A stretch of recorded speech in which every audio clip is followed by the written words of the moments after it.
And I'm Joe Agayo. It is exactly 1 week to the general election on March 4th. And tonight we'll be hearing again from the 8 presidential candidates on the issues that matter to you, the Kenyan voter, the economy, as well as land and natural resources.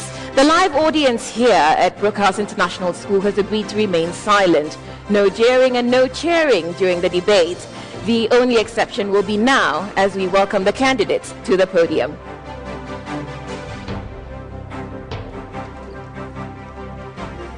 The candidates are joining us in the order of a ballot carried out earlier. First to get onto the podium will be Professor James Ole Kiapi of the Restore and Build Kenya, or RBK party.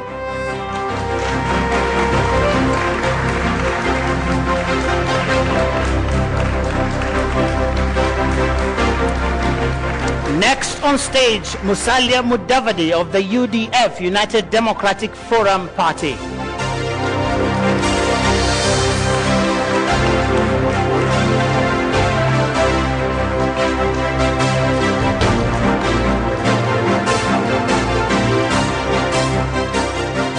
Next up is Paul Mwite of Safina.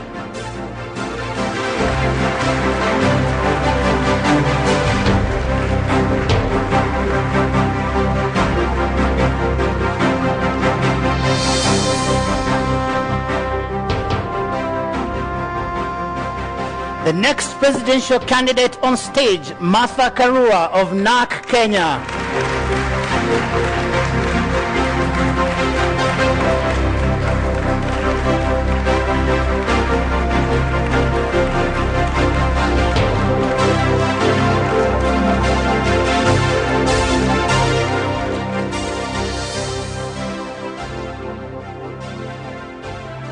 The presidential flag bearer for the Orange Democratic Movement, Raila Odinga.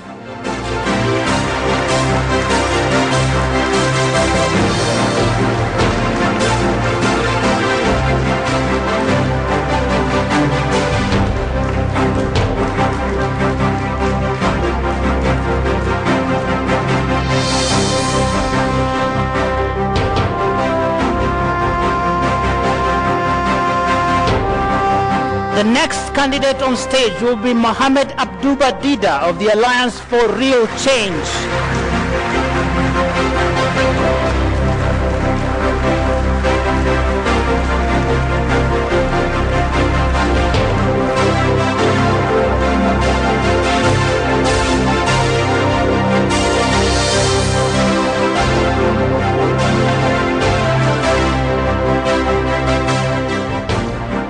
Making his way into the auditorium next will be Uhuru Kenyatta of the National Alliance, or TNA.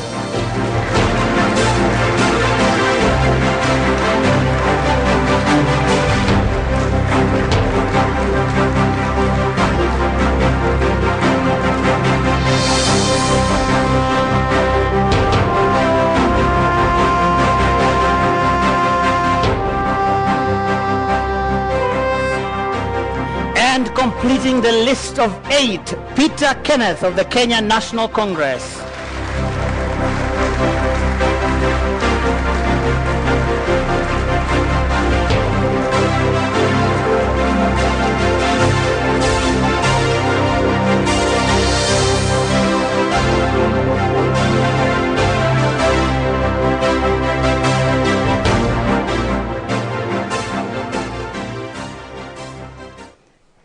Welcome back to the Kenya presidential debate, ladies and gentlemen. Shall we all rise for the national anthem led this evening by Kabutha Mwanzia Asio.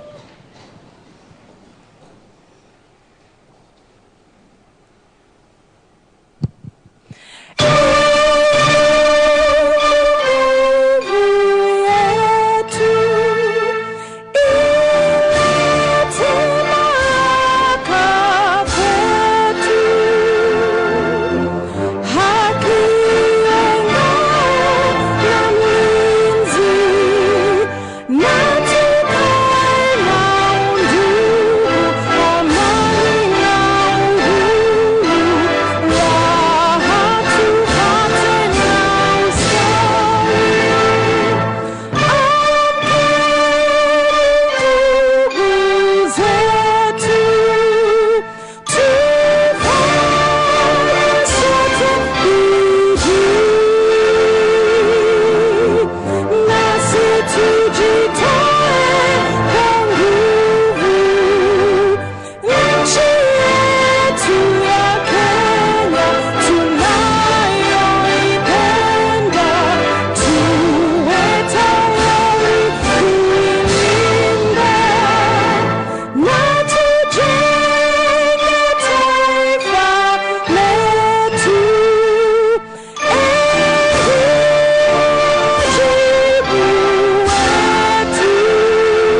Let's all be seated, and candidates, please take your positions behind your respective podiums.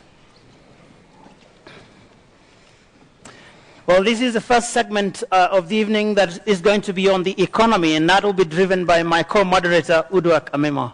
Thank you, Joe. As before, we've received thousands of questions from the public, but ultimately the questions are our own. I haven't seen Joe's questions, and he hasn't seen mine. So again, as before, you have 2 minutes to respond to questions and 30 seconds for rebuttals. You have a timer in front of you to help you manage your time, but I'll also stop you when your time is up.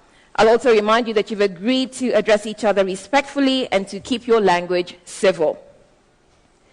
So we're dealing with the economy, and the first question centers on the minimum wage.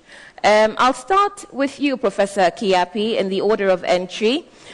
What do you think the minimum wage in Kenya should be? Minimum wage is, of course, a factor of the economic conditions of the country.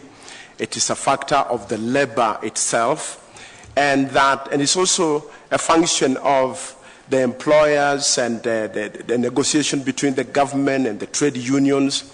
And therefore, when you are saying or setting a minimum wage, you must bring all these factors into consideration. So it is not a matter about saying this is the level, exactly this. It is a matter about structuring labor in the country. Because in Kenya today, you have every now and then one sector of the economy demanding a wage and another sector of the economy demanding an increase, and that is pointing to a much more serious problem. And the more serious problem is that the labor is not commensurate. There are disparities. And therefore, what I would like to do when I'm president is to engage as government and employers and the trade unions to really look at a sustainable manner in which we can appropriate labor in the country. So how much we will use and how much we shall set must depend on the economy at that time, the prevailing conditions, and it must be negotiated so that you also must ensure there is stability. Because labor unrest from time to time can also be not useful and not good for economic growth. So I think what has been missing is a structured engagement that brings all the stakeholders together, and this is my commitment to the Kenyan people and especially the employers, that our biggest capital, our number one resource is the human capital or the labor. But we need to make sure that that labor is properly structured and managed in order to arrive at levels that are sustainable. Your time is up. Ms. Karu, I'll come to you because Professor Kiapi touched on labor and rest. And so Kenya currently ranks as one of the countries that has the unfortunate distinction of being one of the most unequal. So we have a minimum wage at about 8,000 shillings, and for some people it's 500 shillings a day. What do you think the minimum wage should be? Yes. All over the world, the talk now is not about minimum wage. It's about livable wage. And that is what the ILO standards demand. Therefore, it is a question of having strong labor movement, creating an enabling environment for labor movement to thrive so that they can have the strength to negotiate with the industry, and seeing the labor movement as a partner. My government will have a partnership with the labor movement, will encourage industry to partner with labor. When you have livable wages for workers, industry also benefits. Healthy workers are able to be more productive. So it's for the benefit of the country, the benefit of the economy, and wages also depend on how much the government is putting in terms of other public services. My government will give universal health care, what we are calling cradle to grave, free education from nursery, primary to secondary. This again takes away the burden of the cost, some of the cost of living away from the worker. So a combined effort by government, how we spend our tax money, and industry also investing a little bit more in the workers. The industry makes profit, the workers are happy and are able to produce more. That's what I would do. Okay, thank you very much. Mr. Odinga, we've heard two candidates now talk about engaging with labor. We've heard a livable wage brought into the discussion. What do you think the lowest, the least, what is the least wage a Kenyan should earn? Given that people in your class of leaders earn more than $10,000 a month? Well, we talk of the living wage. That is a wage that will enable somebody to live a decent life. And you look at the shopping basket, the cost of living in the country, the cost of transport, the cost of the rent, the cost of things like the food and so on. So that is what it should be. Now, we need to have a dialogue, a tripartite arrangement where you have got the unions, the employer, and the government talking about this so that we really know what is the cost of living in the country today and what should it be. And that is what should determine what should be the living wage, a minimum wage in the country, so that there's harmony. Because you must know that for us to be able to grow, we must be competitive in the international labor market. If, for example, the wages are too high in our economy, of course we price ourselves out of that market. So we must look at the causative factors. What is it that makes the unions demand 300% pay rise? The teachers, the nurses, the doctors, the lecturers, and so on. So we need to have a dialogue to be able to determine that. I'll just interrupt you there to ask you, do you not know what the cost of living is in Kenya at the moment? No, we know what it is, but it is not static. The cost of living keeps on changing. Like, for example, if the price of oil goes up, it will go up tomorrow. The cost of transport will go up. Matatu used to cost 30 shillings from Dandora into town. Today it is 50 shillings. A packet of milk was 25 shillings, now it is 45. Unga was, for example, 70, it is now 120. So we will need dialogue so that we can agree on what really is a living wage for the worker in the country. Mr. Dida, do you have any thoughts on the minimum wage? What do you think it should be? Minimum or living wage, if you will. Well, due to economic inequality is why 90% of Kenyans are marginalized economically. And I'm hearing a dialogue, and the nurses are still on the road. What they need is always on posters in the road. This is my house rent, this is this, this is this. They sing this, and it had happened. What we need is to clearly explain to everybody that nobody is super Kenyan. Nobody is super, whether the president or the security. It is unfair for a Kenyan to earn a gross salary, of 8,000, while a leader is earning, leave the salary, an entertainment allowance of $500,000. It is unfair. And it is shocking because the commission that was appointed to look into this is also, maybe circumference and nearness to the palace is one thing that is affecting most of us. My government will not accept the figures that were given, and what I propose is a formula. Which formula do we use as Kenyans to pay these wages? It is the formula that matters. If we will base ourselves on payment following education, is a formula, and everybody is contented. But we don't understand, I don't understand, and any human being does not understand why somebody should be paid 2 million and another one 5,000. So what I will encourage and what my government will advocate is equity for everybody. Nobody is super and nobody is a nugu. We are all the same. We have the same stomach, we have the same children and everything. The leaders need is what the citizens need. Thank you very much, Mr. Dida. Mr. Kenyatta, you've been the Minister of Finance, and Mr. Dida was talking about the inequalities in Kenya, the salary disparities. And I'll take you back to 1972, when the International Labour Organization recommended a salary freeze for Kenya's top income earners.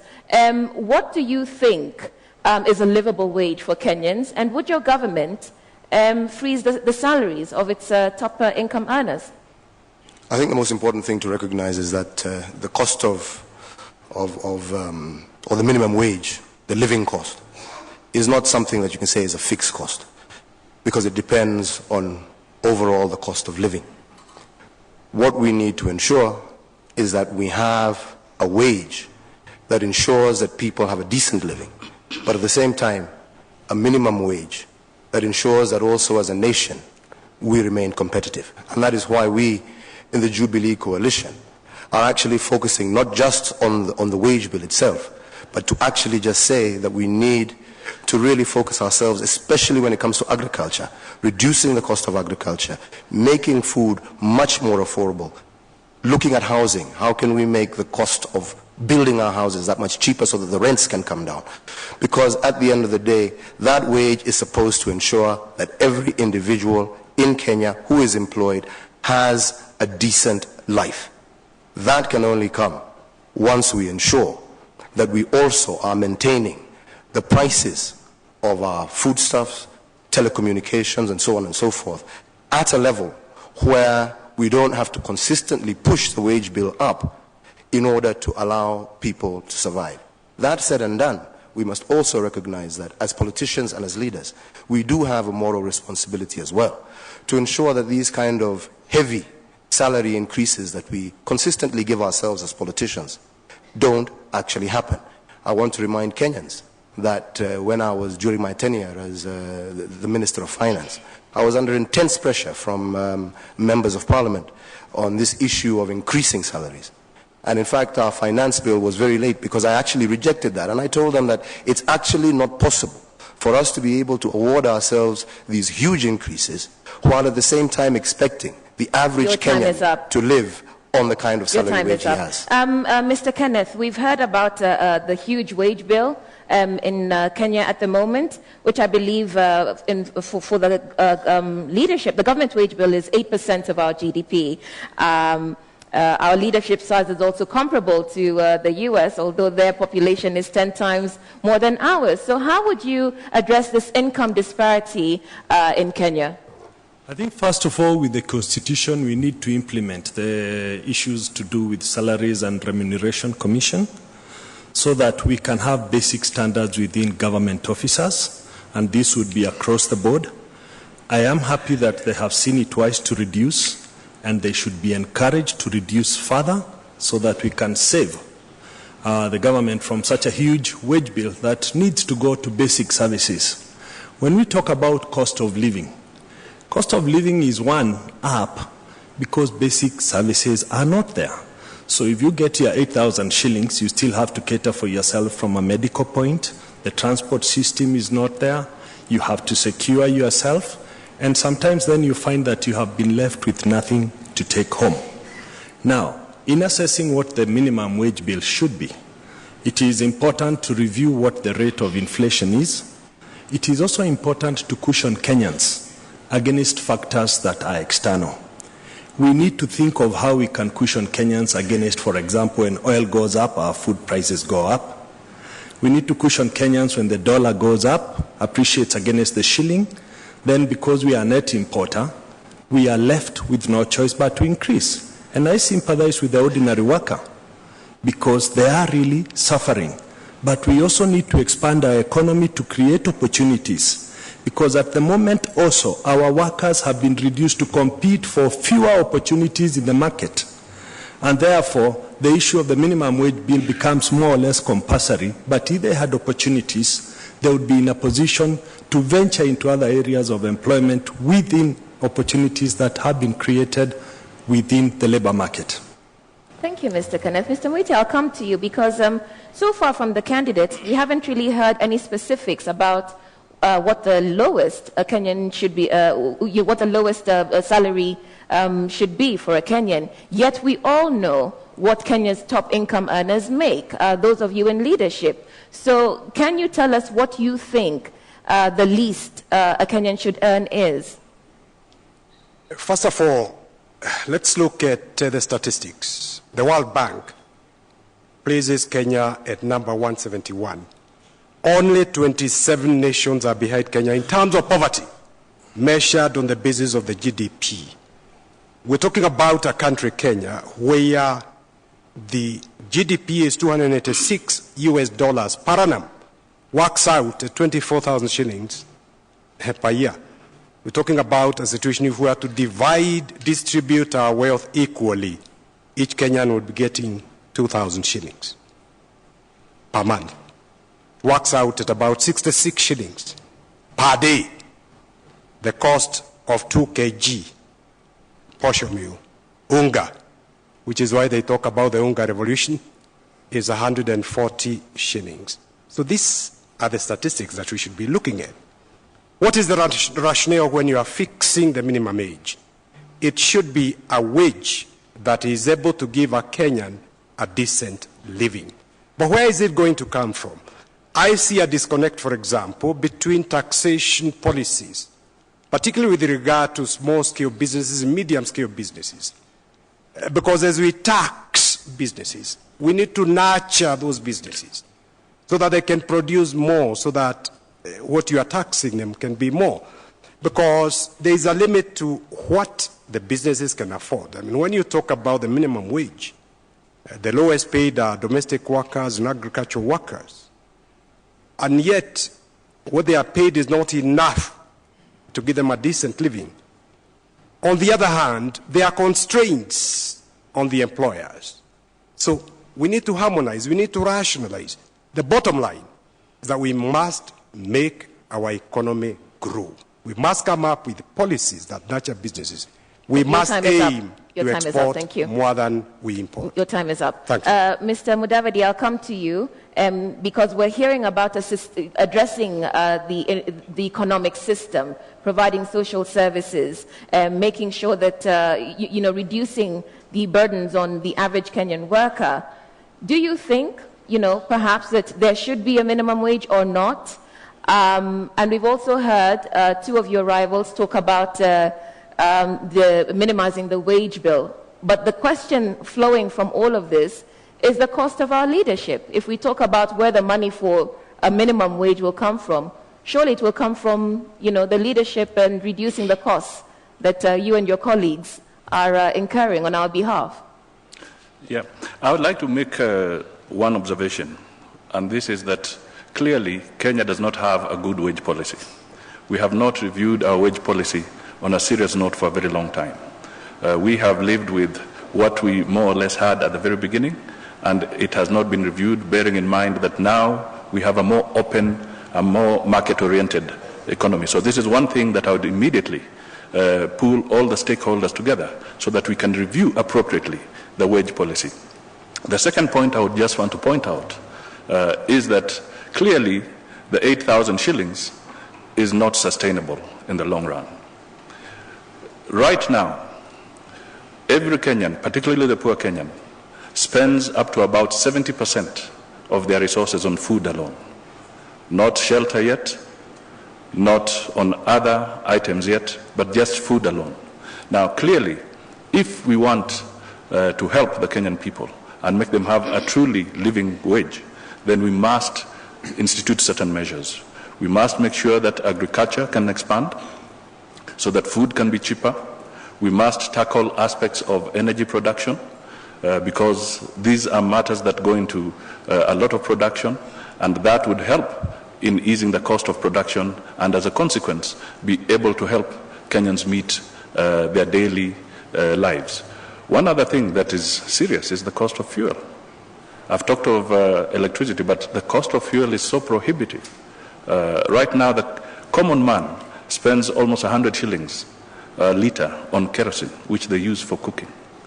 Now, we have had people talking about reducing overall rates of fuel in other areas. But if you target a blanket aspect, you'll not be helping the poor. So one of the things that I would really do is to continuously focus on areas of mitigating against the pressure that the poor are facing. Okay, your time is up. So just a quick follow-up. Would you recommend, would you freeze the salaries of the top 10% as the ILO recommended in 1972? I think we have to bear in mind that 30 seconds for that. We have to bear in mind that 1972 is way back. But with a clear wage policy, we can rationalize the growth and the situation of Kenyan salary levels at this point in time.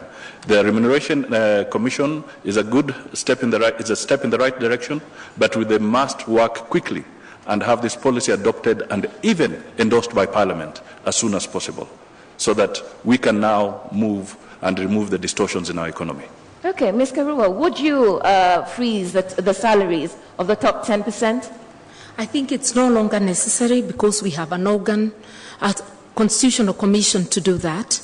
Not literally freeze, but harmonize the wages. I would give them full support, give them all the necessary backup they need from the civil service and from my government to ensure that they do their work within a reasonable time. I would also make other interventions that help to lessen the cost of living. I've already mentioned about health services and education. Okay. But also, your time is up. Your time is up. Okay. Mr. Kenyatta, I asked you the question about the income freeze first. And since 1972, when that policy was recommended, the inequalities, the disparities in Kenya have grown significantly.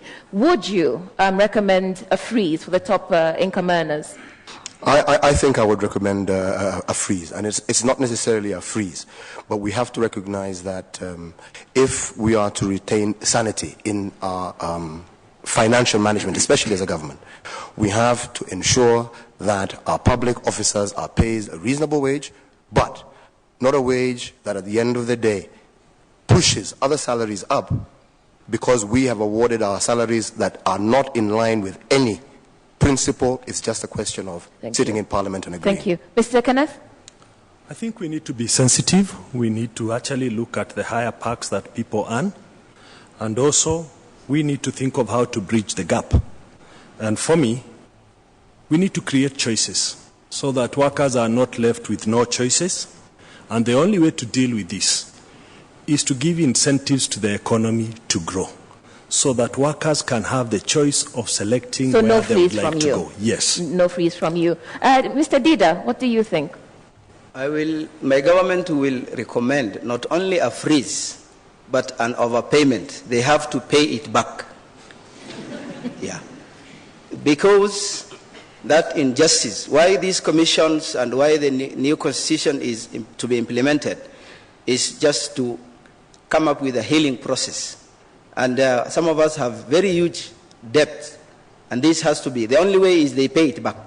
Okay, back pay. Mr. Kiapi. I will do three things. Number one, let us make sure there is equity by rationalizing salaries from the top and the bottom. Number two, we need to bake a bigger cake. It doesn't matter how much we argue. If it is the same, we will fight each other for nothing. Number three, let us make sure payment is based on productivity.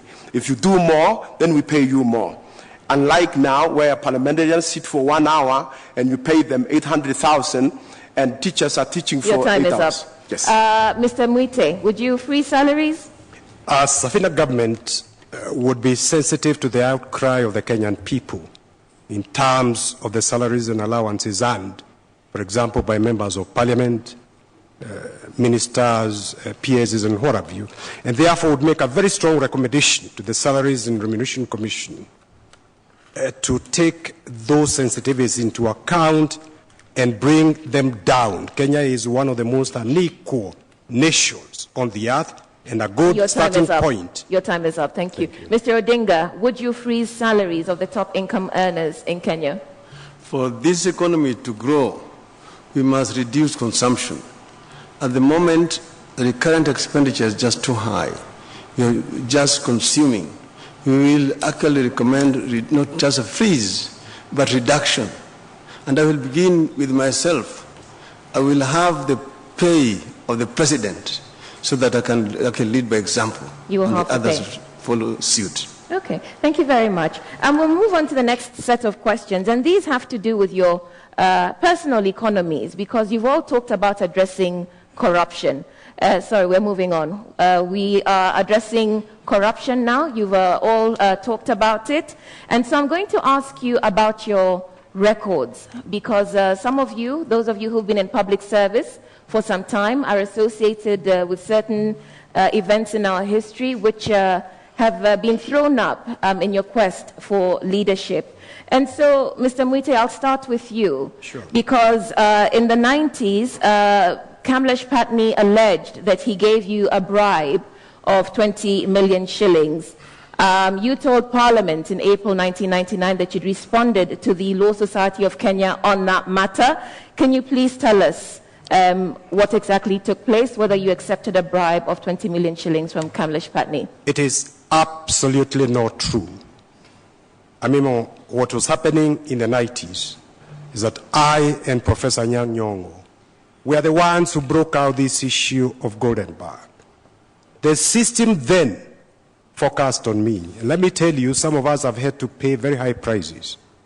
At the personal level, it was a well-orchestrated campaign to silence me on the issue of Golden Bag. You will remember that the Commission of Inquiry by Bosire, despite whatever other shortcomings it may have had, their report was there, and Mr. Mwite wasn't mentioned. There is no truth in it. It may be possible that some individuals around me may have gone and gotten money from him on the basis that he was going to intervene, they were going to intervene. It isn't true. In fact, shortly after the time he says that he gave me that money, I was the lead counsel on behalf of the Law Society in mounting a private prosecution in the Golden Bag matter. So there isn't an iota of truth to that. Let me just follow up on that, because if I remember correctly, the Law Society then said they found that you or persons associated to you had accepted a check of 15 million shillings and cash in 5 million shillings. So for purposes of clarity, because we know what a drain corruption has been on this country, could you please clarify that for us? That is what I said earlier. Individuals around me may have gotten money. Mr. Mwite did not get any money whatsoever. And in fact, Mr. Patni himself eventually accepted that he never gave me any money at all. And that is on record in the Bosire Judicial Commission of Inquiry. Okay. Thank you very much for that, sir. Mr. Mudavadi, you're also linked to Goldenberg, and more recently in 2010 to a cemetery land scandal. You've been investigated in the case of the cemetery land scandal by Parliament. Could you just clarify these scandals and your role in them for us? Let me start with the Goldenberg issue. The Goldenberg issue is an export compensation scheme and a pre-shipment scheme that was abused. And I was appointed to the Treasury in 1993 when the Goldenberg scheme was in force. So what did I do? I terminated it. And what were the steps that I took to terminate Goldenberg? First, I got Pricewaterhouse to set up a special audit on the transactions surrounding Goldenberg, which they did. Consequent to that, my time in Treasury, I was able to close several banks that were associated with the abuse of the pre-shipment and pre-export scheme. I got this out of the way. Many banks had to close. We even changed the law regarding the central bank vis-a-vis the question of what central bank can do and what it cannot do. The law was changed during my tenure, and this was to close the whole chapter of Goldenberg. I was subsequently also exonerated by the Bosire Commission, which was a public inquiry that went on for 3 years. Now, the second issue is the issue about the cemetery. This is a procurement issue at the City Council of Nairobi. They did not follow the procedure. They failed to follow the laid down procedure, and the matter was investigated. I personally wrote to the Anti-Corruption Authority, and I said this matter should be investigated. They did investigate. I was interrogated. They interrogated many other people, and after their findings, they took the matter to court, and that is where the matter rests now. Right. Thank you very much for that. I just want to be clear. 2 parliamentary commissions investigated you, if I'm not mistaken, and one found you culpable and another cleared you. Could you just address the parliamentary investigations? First of all, let's agree that Parliament has an oversight role. They did their investigations, but I want to state very clearly that I was not culpable and I stood my ground and I attended the sessions of both those committees and I maintain very clearly that I was not involved in any malpractice. Thank you very much. Ms. Karo, I'll come to you because you say you're committed to the rule of law and to tackling corruption and impunity. I will then question your treatment of whistleblowers in this country because, of course, they have been the ones who've alerted us to corruption in the country. Yeah. Yet you, as Minister of Justice, have not put out any support for, say, John Githongo, David Munyake, or Naftali Langat. May I say that I became Minister of Justice December 2005. If you remember, John Githongo announced he had left the country January of that year. So he was not around the country to demand or look for any protection. Munyake was earlier than I was Minister for Justice, and what I did during my time, the only witnesses who came to me were witnesses related to the Charterhouse Bank. I gave them full support within the ambit of the law at that time, and some of them eventually left the country. And even when their issues have come in Parliament, when they were being called names, I was the sole voice saying we should not trash whistleblowers. Okay, I'll zero in on David Munyake because we know that unfortunately he died a couple of years ago. Have you, or did you, while you were Minister of Justice, make any sort of overtures to his family? Have you made any sort of overtures to John Githongo? Because I remember correctly, if I remember correctly, you and your then Foreign Affairs counterpart, Raphael Tuju, and a couple of ministers held a press conference denouncing John Githongo when he went into exile, fearing for his life over Anglo leasing. I do not think that there was a joint press conference denouncing him, maybe defending the government's position, because what had happened was that the Anglo leasing scandal came out. We did, as Minister of Justice, I printed in the newspapers the whole history of Anglo leasing, who was minister when, and also admitting that it did come up during our time. And it was during my tenure that the Anti-Corruption Law, together with the Public Officers Ethics Act, for the first time did what it was supposed to do. On my recommendation, ministers stepped aside. Never mind that they never forgave me for having them step aside. And I have consistently pursued that line. But in terms of looking after the actual whistleblowers themselves, you've never taken a personal interest in their... In the sense that I've taken personal interest when they have come to me, like the Charterhouse Bank witnesses did.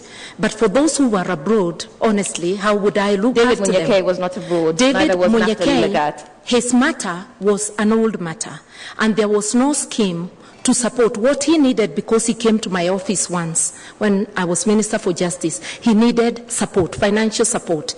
My office did not have any such. Okay, whatever. Thank you very much. Yeah. Time is up. Yeah.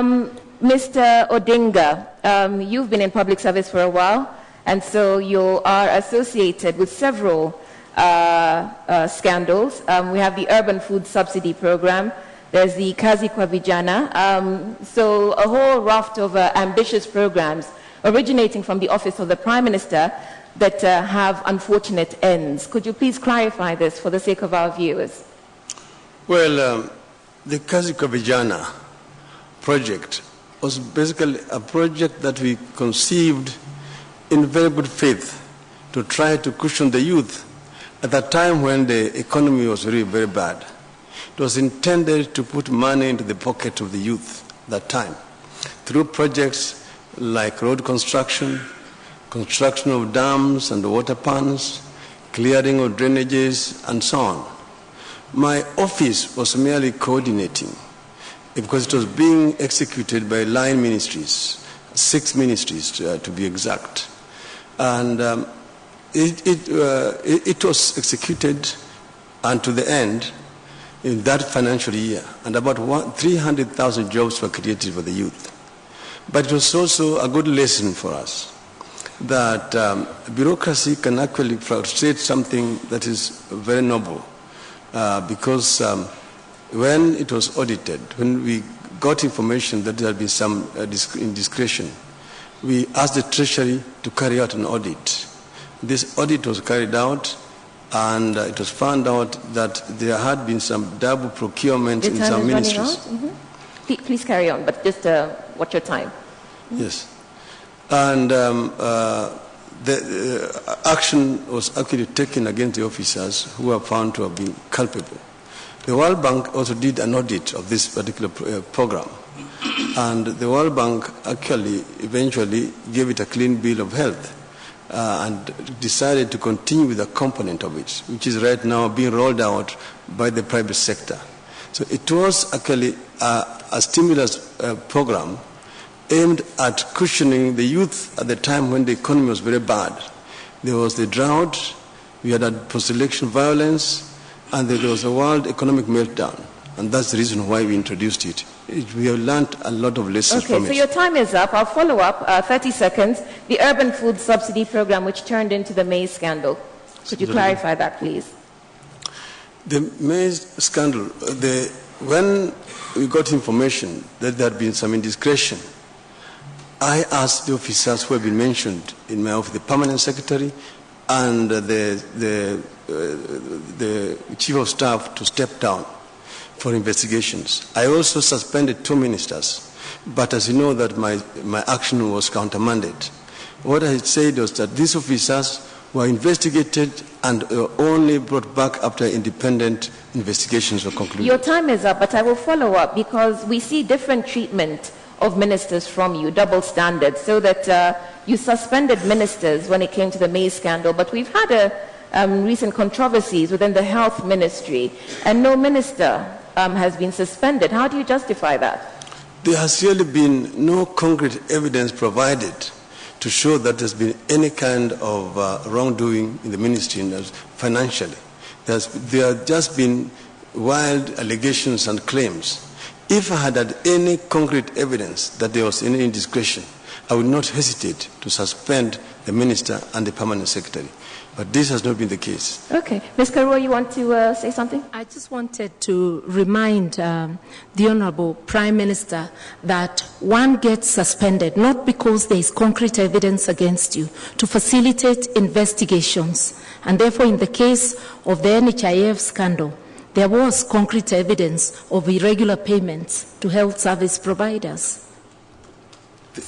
You remember that the CEO of the ministry himself was actually suspended in that particular case, and even the board was also suspended. But not the minister? The minister, because the minister, there was no evidence linking the minister with what had happened in that particular corporation.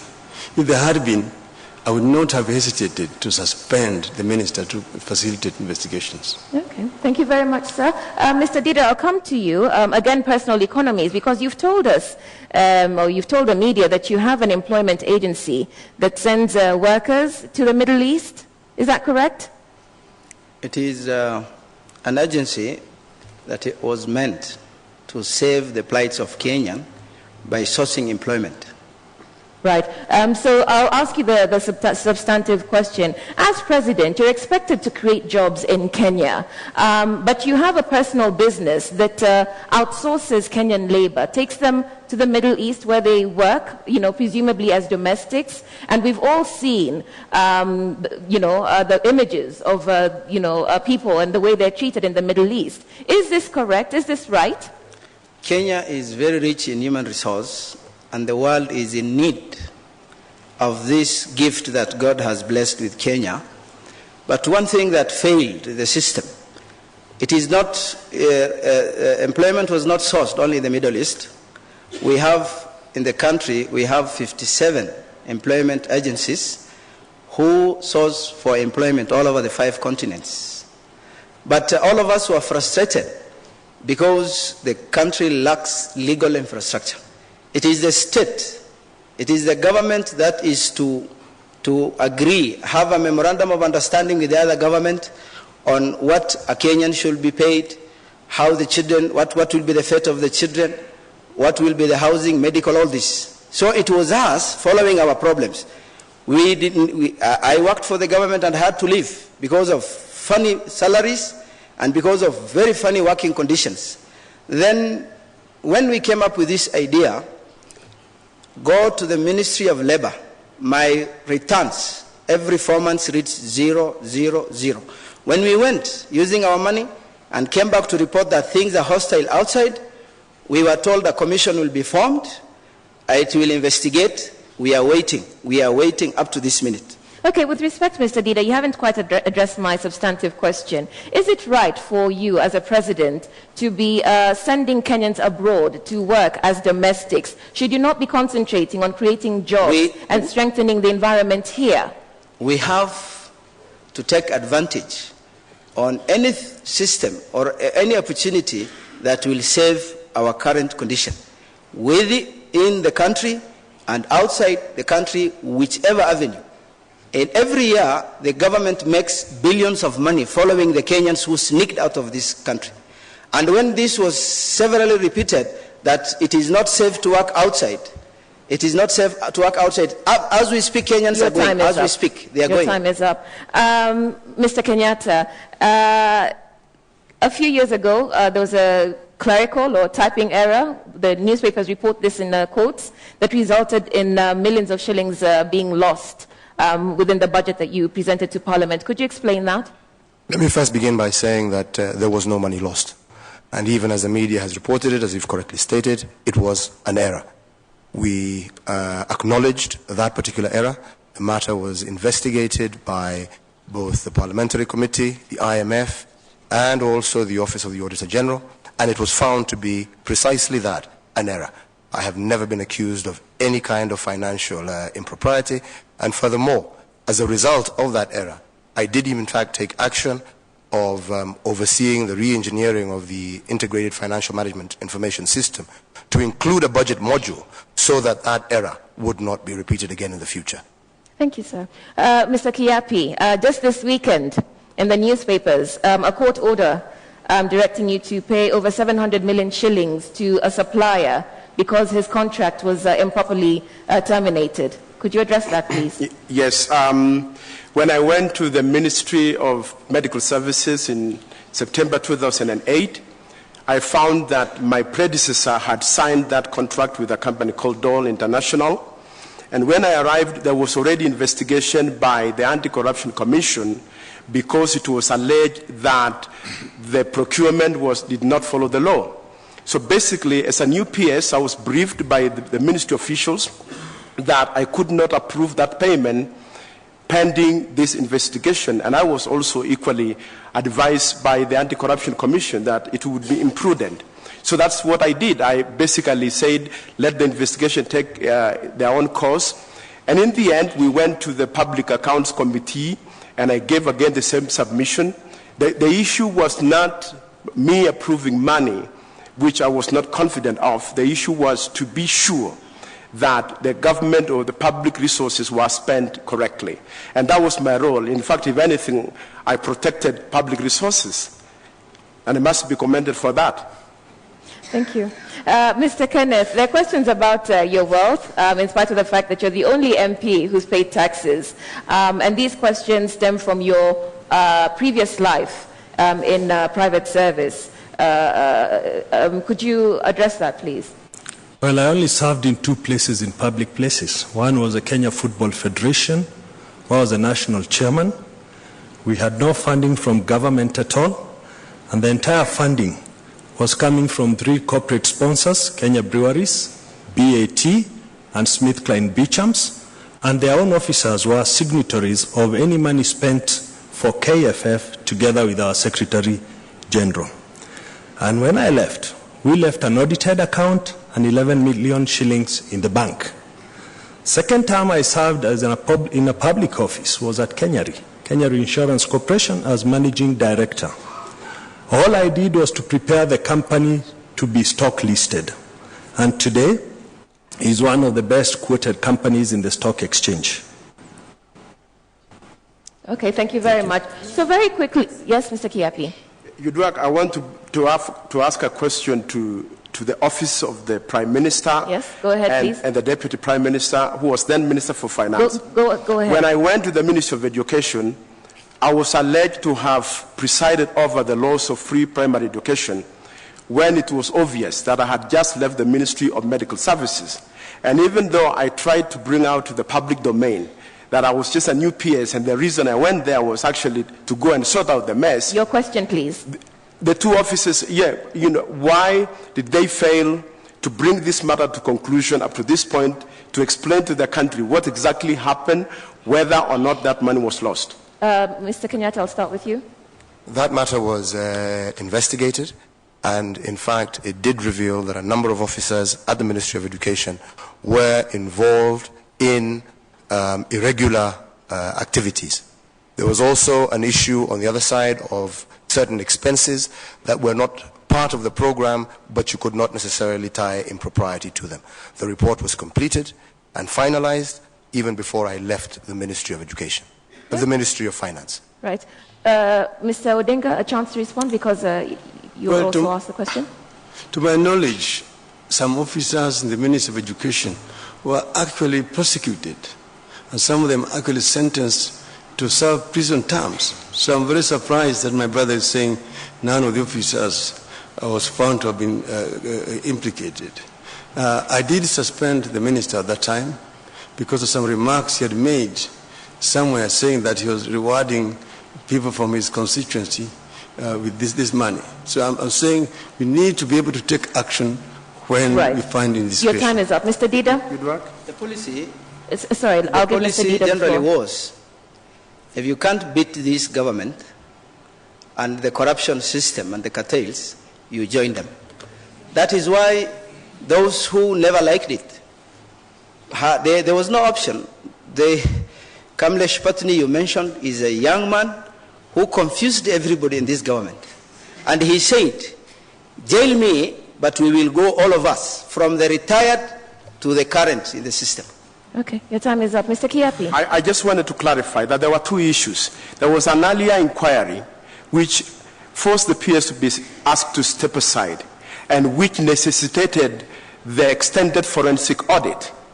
And therefore, the one where officers were interdicted was the first one. This second one involved 4.2 billion Kenya shillings.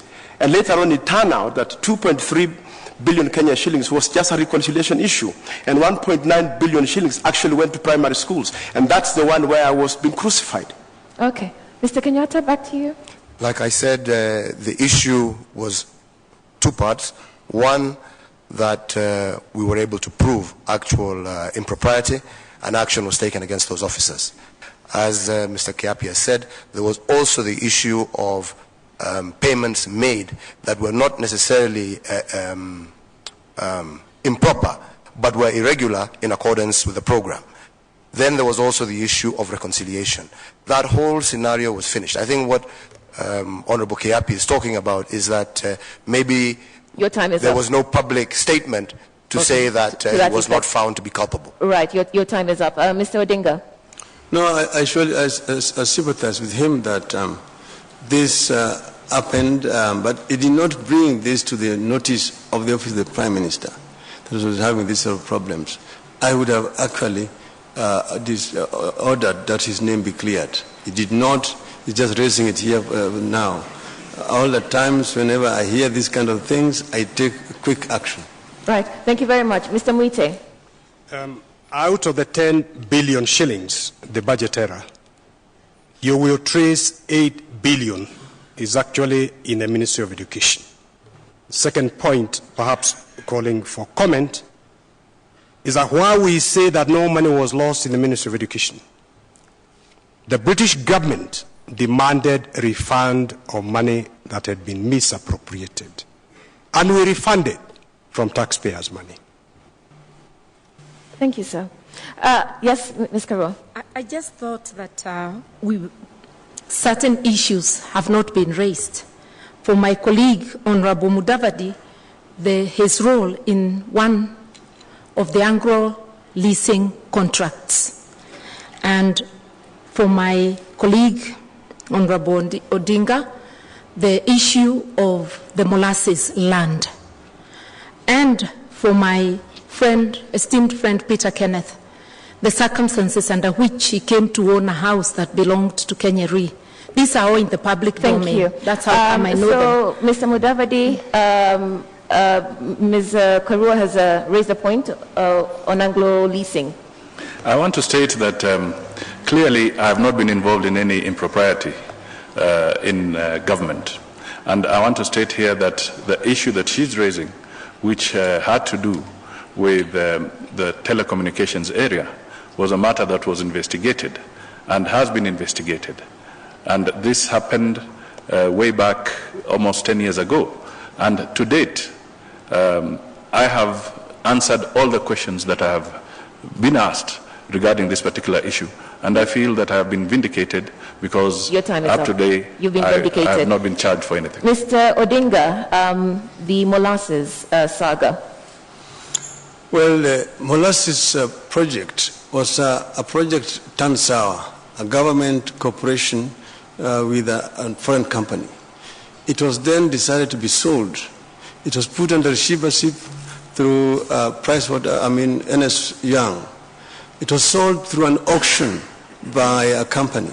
Spectre International bought it through an auction, and full price was paid for the plant, including that of land. So there was no corruption in that. Thank you. Mr. Kenneth? I never bought any house from Kenya Insurance Corporation. I went to the PIC to actually give evidence as a friendly witness of a house that I bought that had been bought by somebody else from Kenya National Assurance. And I'm glad that Central Bank gave evidence to show that even the first buyer fully paid in his transaction with Kenya National. And those details are with Parliament. Thank you. So these questions all relate to the leadership and integrity. Yes, Mr. Kenneth? Yes, I had a question, but you didn't notice my hand. Okay, please go ahead. And this goes to my friend, Honorable Mudavadi. Right. And probably Honorable Moite, because he was in that committee. Mm-hmm. And I'm saying this because if my friend Professor Saitoti was alive, the details on especially Goldenberg would have been different. I just want to know, the two big entries that constituted Goldenberg, that is the 5.9 and the 13.5, were paid in 1993, in April and August 1993, under your tenure. Under what circumstances? Because I think it's good for clarity as we try to reconcile ourselves with these things. Mr. Mudavadi. I think it's a situation where I'm being brought to talk about a situation where somebody is not available to defend themselves. But let me put it very clearly, and let God rest Professor Ito's soul in eternal peace. But let me put it very clearly. When I took over in the Goldenberg, in the Ministry of Finance, the Goldenberg scandal had already been identified. However, the details of it had not been done. And the transaction that he's talking about is the subject of a court case where the then permanent secretary, again deceased, Dr. Koinange, there was somebody else within the central bank who are involved in that transaction. That matter is in court, and I am a state witness on that particular matter. Thank you. Mr. Mwite? Well, I am even today the lawyer for Nazir Ibrahim Malish, the person to whom the bulk of the gold which we don't produce is supposed to have been exported. I can state confidently that no gold was ever exported. The compensation that was being paid for goods, gold. In fact, even diamonds are supposed to have been being exported. And it was all paperwork, being stamped, with nothing going. Happily, this is not a chapter which is closed.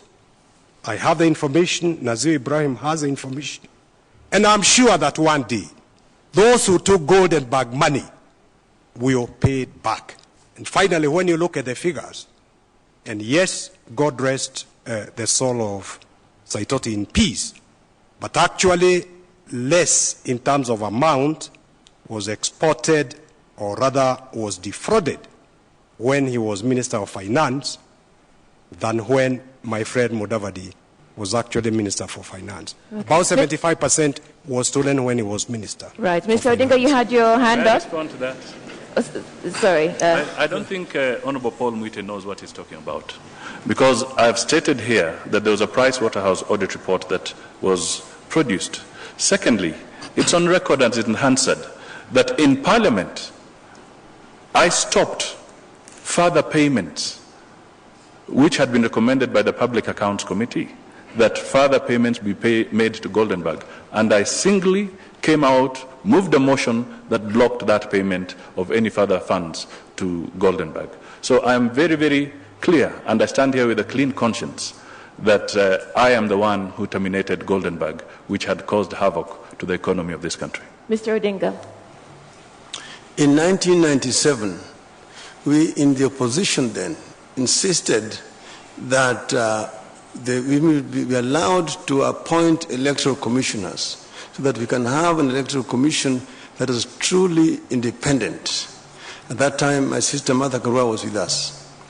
As Minister for Justice and Constitutional Affairs, we again demanded that when the terms of other commissioners expire, we be allowed also to appoint other commissioners. Her response was that, that was a gentleman's agreement, IPP's gentleman's agreement, allowed the executive to single-handedly source the commissioners to the Electoral Commission, who were responsible for messing up the elections last time. That is a responsibility that she actually must carry, and actually she owes an explanation to the nation of Kenya. Thank you. Ms. Karua. Thank you very much for asking, for raising that issue. It is true that in IPPG, we had agreed during that time that the opposition shares appointments of the Electoral Commission. That sharing was to political parties. In 2007, parties had metamorphosed in Parliament, were not recognizable. Mr. Odinga was part of the NAC, original NAC. So they were basically members of the party in government, but they'd broken away to the Orange Democratic Movement born out of the referendum. So in a nutshell, there were no parties to consult except KANU, and KANU, mandated by the president, I consulted KANU through its then leader, Uhuru Kenyatta. But for the other parties, because we didn't have anybody to consult, we consulted members of parliament of each of the areas where we were appointing new commissioners. And I remember consulting with members from Nyanza and even talking to Honorable Raila at the back there in Parliament when I told them they could not just be given two, because he was asking me whether they could get two commissioners, because there was no party to give. So we consulted, and it's me personally who consulted members of Parliament virtually from each area. And that is why up to date, even if you look up through the newspapers, none of the commissioners is condemned by the members of their area because they had consented to their appointments. Mr. Odinga.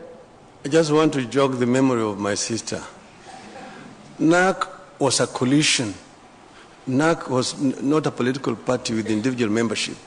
We were there, for example, like LDP. My sister belonged to the Democratic Party. There was Ford Kenya. There were several other parties in the NAC coalition.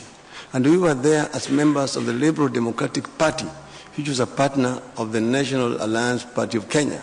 She refused to recognize deliberately. She says not that the party did not exist. LDP existed, but she refused and just said this executive has the sole authority under the Constitution to appoint the Electoral Commission. So we were the player appointing the referee, and that is actually what ended up with the kind of mess that we ended up with in the country. Just very briefly to say, the record is there for everybody to see. LDP did not have members in Parliament. Those are the parties that came together. Even DP had no members. We all became members of NAC.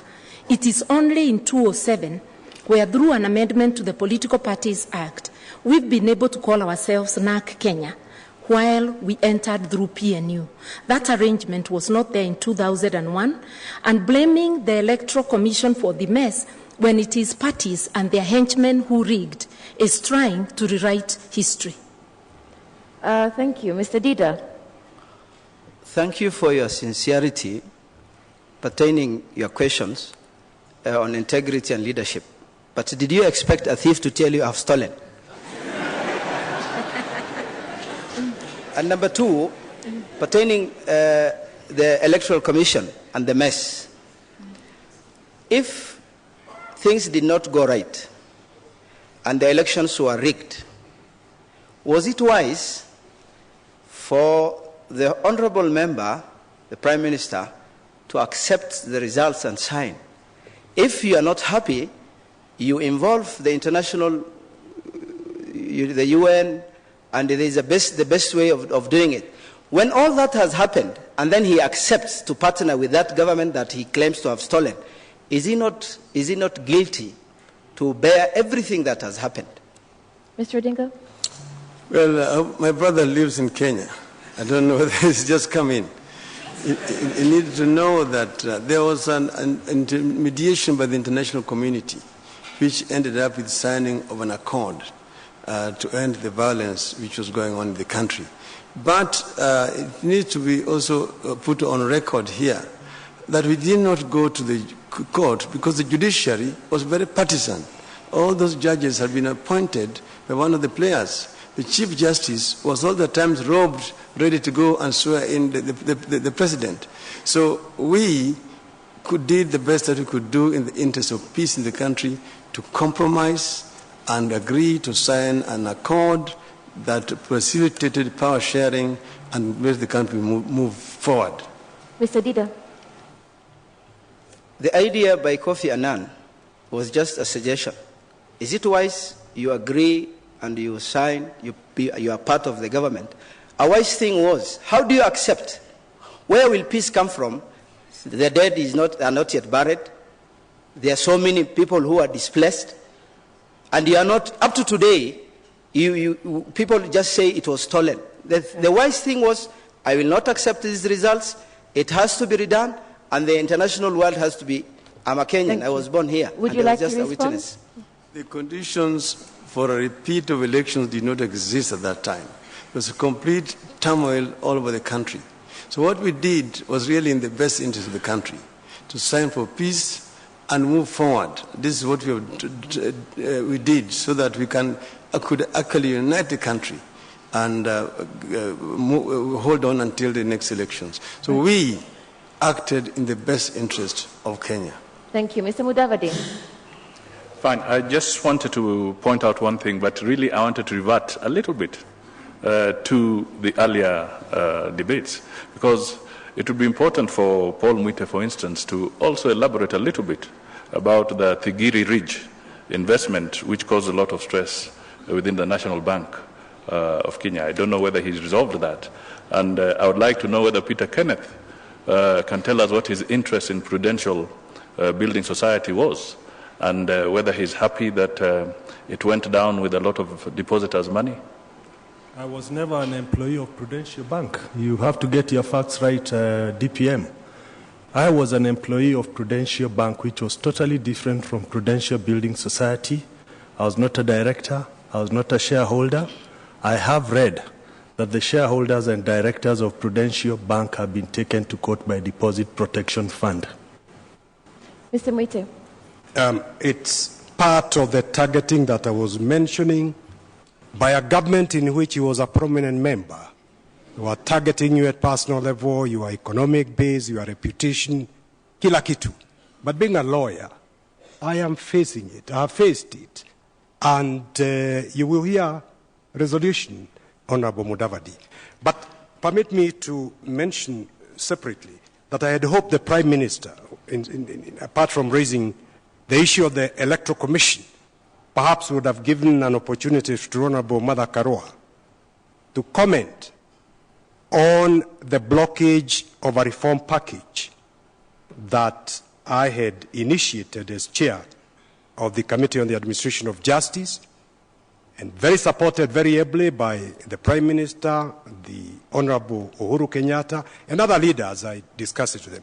Because having lost the referendum in 05, it was quite clear to us that the 07 elections were going to be problematic without a minimum reform package targeted at making the elections free and fair. Okay. And as Minister for Justice, what role did she play in blocking that package? Thank you. I think the word blockage should be used for them because I started as Justice Minister, a multi-sectoral forum that brought in all the political players, parties inside and outside Parliament, to discuss the way forward.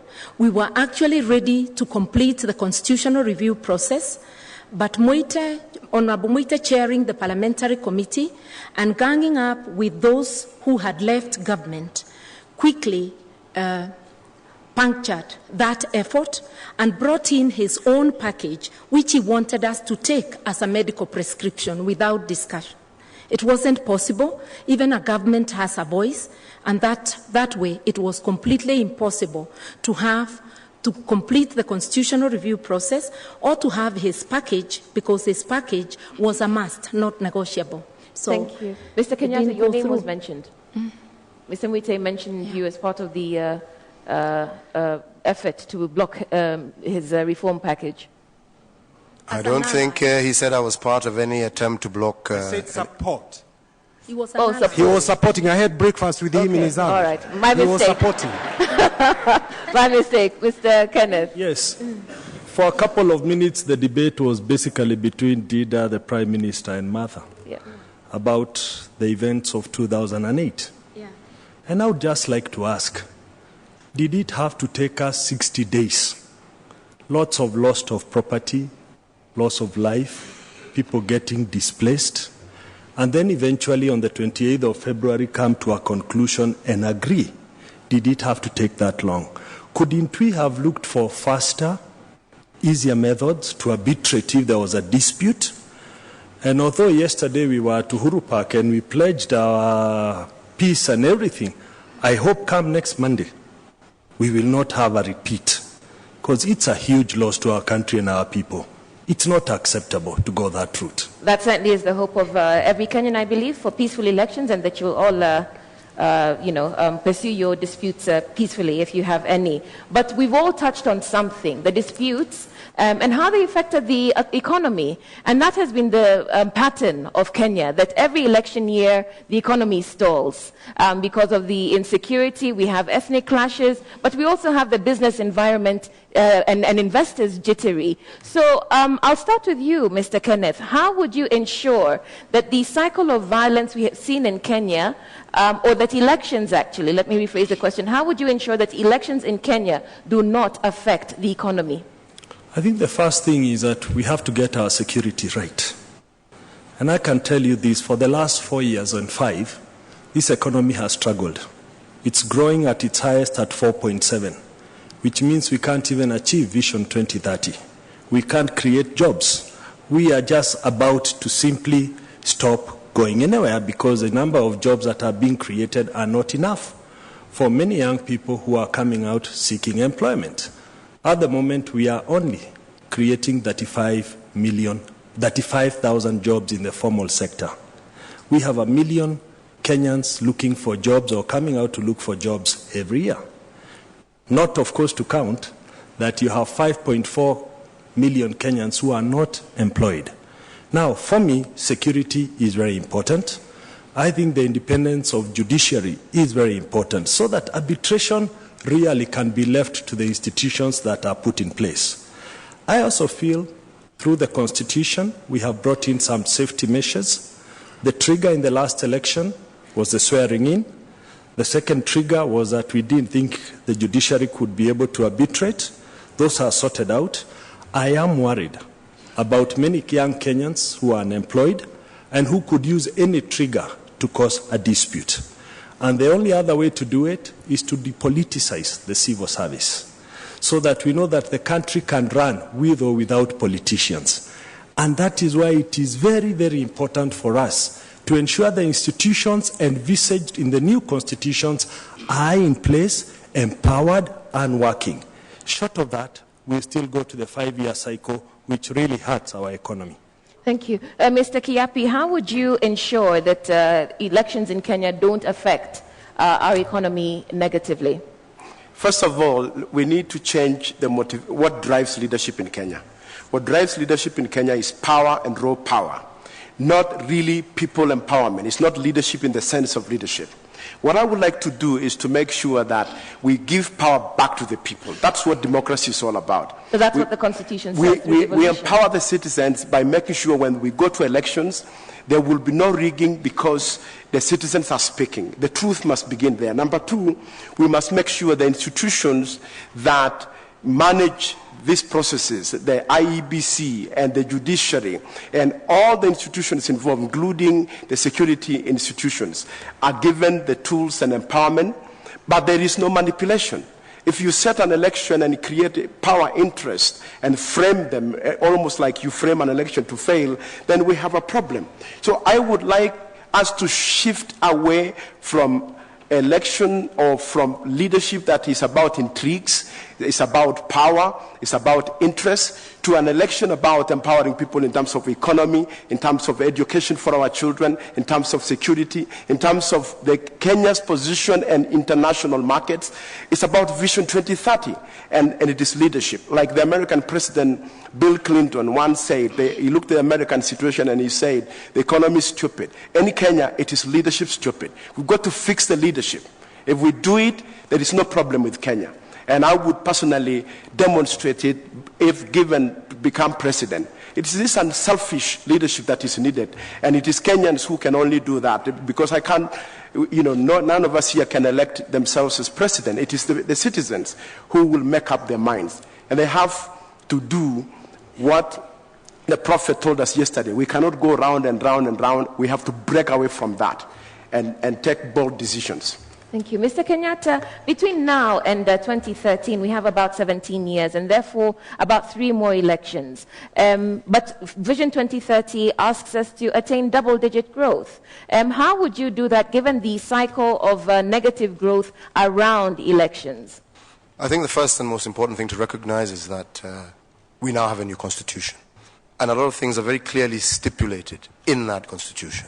For example, one of the biggest issues has always been around the independence or the transparency around the Electoral Commission. We now have an independent Electoral Commission that has been appointed through an inclusive process that has been established. We have a judiciary that has equally been appointed through a transparent, open process. There is no reason whatsoever for any leader, for any political party, to call for mass action going forward, because we now have institutions that are transparent. I think that goes a long way. The second issue is the issue of using ethnic animosity in elections. I think the Constitution is very clear. We have several commissions now that are in place to ensure that the issue of hate speech and such don't apply. We also have what we call now the reformed public service, where people will be applying for interviews.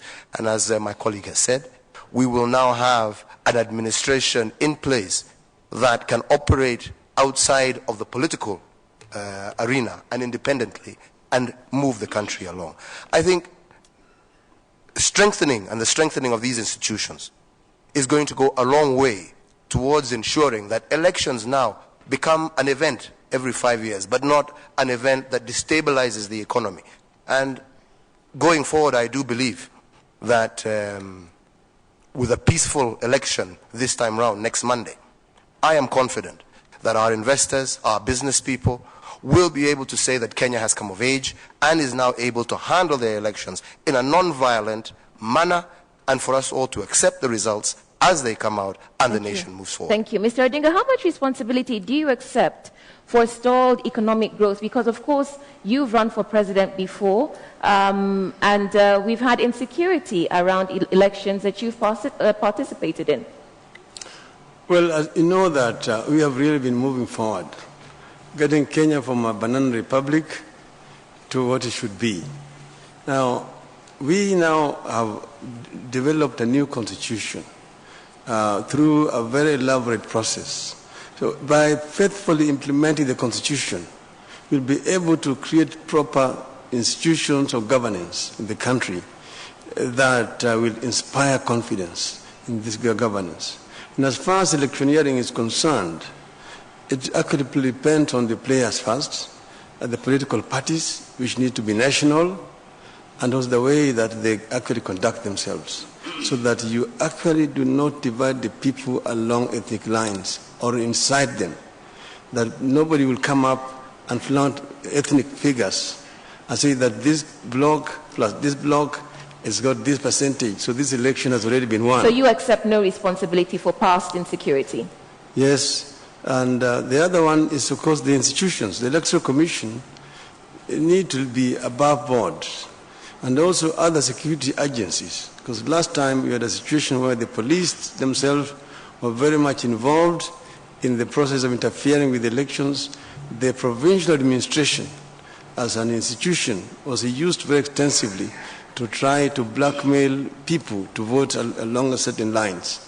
So once we have carried out also the transformation of the public service, then we will be able to inspire confidence, not only in our people, but in the foreigners who live here, so that investors can continue to invest even during the period of electioneering.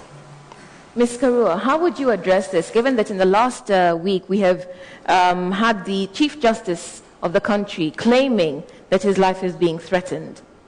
Let me say that first is to invest in the social development of our people. That is why we are always talking about civic education. Our people who have information are unlikely to be manipulated. We as leaders manipulate the people to fight, yet our children are never in the front line of those fights. It's other people's children we use. So helping people to realize that violence is not an option. The other thing is respect and strengthening of our institutions. I have seen leaders who are on this podium assailing the confidence in our institutions, whether it is the security institutions and others, by their utterances. Right now on this podium, we are talking about the defunct Electoral Commission. Although we know that it is political parties and their agents who recruit people to rig elections, no Electoral Commission can be totally nonpartisan. The Kenyan one, the process we adopted in Parliament, the committee that selected the names was from the Prime Minister's office and the President's office. I can stand here and say they are partisan, but as Kenyans, we have to give each other a chance. There are many checks and balances against an institution rigging, and for me, I'm putting my faith and trust in them, urging my supporters to help. Let us all help to have credible institutions. The last one, justice system. We must make sure that the prosecutions, the investigations are reformed, and we must make sure perpetrators of violence are punished to deter others from following that course. Thank you. Mr. Dida? About elections and economy. Actually, the question is, how do you stop elections in Kenya from being synonymous with stalled economic growth? We love money. The young, the old, all of us. And the mistake we did is there's a lot of money up there. The only solution is we bring it to normalcy. If we say the president of this country will earn 100,000 and a lecturer in the university will get 120, with all these responsibilities, nobody will go. You just look at what am I supposed to do, what is the pay, and if we agree and work on that, nobody will. I asked so many councillors, county reps, when they were coming for certificates, why do you want to be a county rep? And you can serve Kenya in a better. They were saying, "Ujasikia mshahara ni 300,000." I don't know who will say this. So the only way is we reduce that madness in payment. Let it be normal. And in Europe and the developed countries, you will see somebody with a master's just going for a just manual shop, arranging boxes in a supermarket because it pays better. The other thing is we need to have spiritual leaders. Jesus Christ is a role model.